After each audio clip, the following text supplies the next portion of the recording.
Comment savoir si votre enfant consomme des drogues? En tant que parents, nous devons apprendre à déterminer si les changements de comportement de nos enfants correspondent à leur développement, ou répondent à quelque chose d'autre, comme la consommation de drogue, par exemple. Apprenez à reconnaître ce comportement. De nos jours, la drogue est une des préoccupations les plus importantes pour les parents. Savoir si votre enfant consomme de la drogue est essentiel pour pouvoir lui fournir de l'aide à temps. Les chiffres de la consommation de drogue des adolescents publiés tous les ans sont alarmants. Les parents de jeunes soumis à une addiction nous disent qu'il n'est pas facile de reconnaître ce problème à un stade précoce, parce que les signes ne sont pas clairs. L'adolescence est une période de rébellion où un jeune peut se comporter d'une manière inhabituelle et cependant ne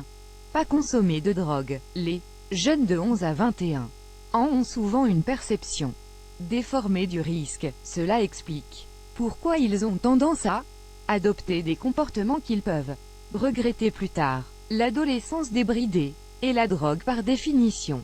Les adolescents sont audacieux et rebelles. Ils vivent une époque pleine de changements difficiles à affronter. Ce stade correspond au développement de l'intérêt sexuel et le besoin d'appartenance et d'identification avec ses pairs. Cette période se caractérise par le fait d'expérimenter et d'essayer de rester sur la même longueur d'onde que leurs amis. L'influence des amitiés sur chaque jeune est étroitement liée à l'environnement dans lequel il évolue, et si, en plus, il n'y a pas un canal de communication familial sain pour parler ouvertement de toutes sortes de questions, il peut être plus difficile d'agir à temps et de sauver le jeune de ce terrible fléau. La drogue, un ennemi sous-estimé. Beaucoup d'adolescents et de parents considèrent la consommation de drogue comme une pratique simple. Celle-ci s'arrêtera lorsqu'ils seront plus âgés. Ils ne considèrent pas le risque d'y être confrontés toute la vie, ce qui peut causer de graves problèmes dans leur vie personnelle et professionnelle, ainsi que dans leur santé en général.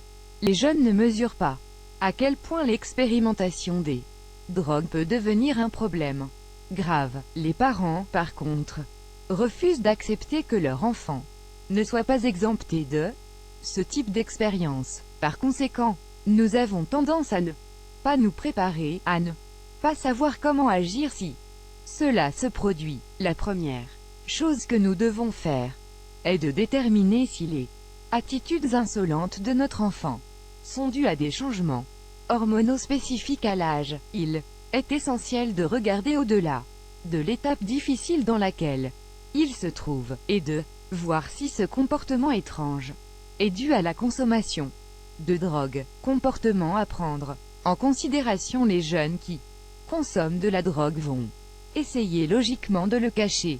Il est donc crucial que vous prêtiez attention à toute modification du comportement, aussi insignifiante qu'elle puisse paraître. 1. Prêtez attention aux odeurs. Les drogues, comme la cigarette ou le tabac, ont des odeurs fortes qui collent aux personnes qui les consomment, ainsi qu'à leurs vêtements. La stratégie qu'utilisent les consommateurs pour éviter d'être découverts est d'appliquer à plusieurs reprises du parfum, ou bien de mâcher du chewing-gum, ou de se laver les mains de façon excessive. 2. Fiez-vous à ses yeux. Les yeux sont des indicateurs très clairs de la dépendance. Chaque drogue a des effets différents. Par exemple, le cannabis provoque la rougeur des yeux et la somnolence. Inversement, la cocaïne et l'ecstasy provoquent une dilatation des pupilles, ce qui fait que les yeux sont grands ouverts et arrondis. 3. Ils présentent une irritabilité excessive. Les changements hormonaux chez les filles et les garçons provoquent souvent des sautes d'humeur, mais celles générées par les drogues sont souvent beaucoup plus fortes en comparaison. Les enfants sont irritables et agressifs, surtout lorsqu'ils n'ont pas consommé, parce que le corps leur réclame de la drogue. Ils se sentent seuls et ont tendance à s'éloigner de leurs parents, car ainsi ils peuvent consommer sans avoir à donner d'explication. 4. Ils prennent des médicaments dans votre armoire à pharmacie. Lorsqu'ils commencent à consommer des drogues, ils expérimentent souvent avec plusieurs produits, parce que c'est juste un test. L'armoire à pharmacie familiale est souvent une source de drogue gratuite. Pour eux, le diazépam ou les sirops contre la toux sont les produits les plus recommandés par ceux qui les déjà ont essayé et qui tentent d'en entraîner d'autres. Donc, si certains des médicaments disparaissent de votre maison, et il est temps d'avoir une conversation, 5. Ils deviennent irresponsables. L'un des effets les plus dévastateurs de la dépendance est la mauvaise habitude de tout abandonner et de plus avoir aucune activité. Le jeune consommateur laisse de côté ses études et tout ce qui nécessite un engagement.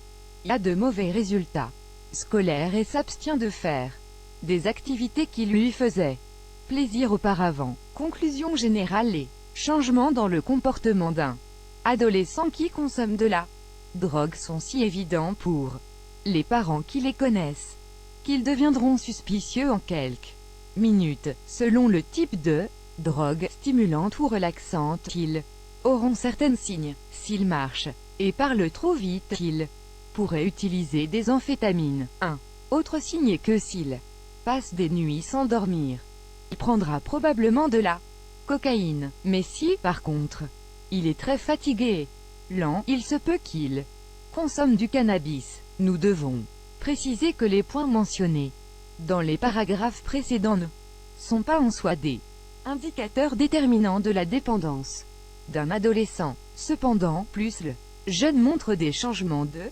comportement, plus il est susceptible de consommer de la drogue. L'important est d'être vigilant, d'être très proche de nos enfants, d'être conscient de ce qu'ils font, où ils vont, qui sont leurs amis, avec qui ils sont en relation. Une communication quotidienne efficace est la base pour rester proche d'eux et prévenir des situations comme la dépendance.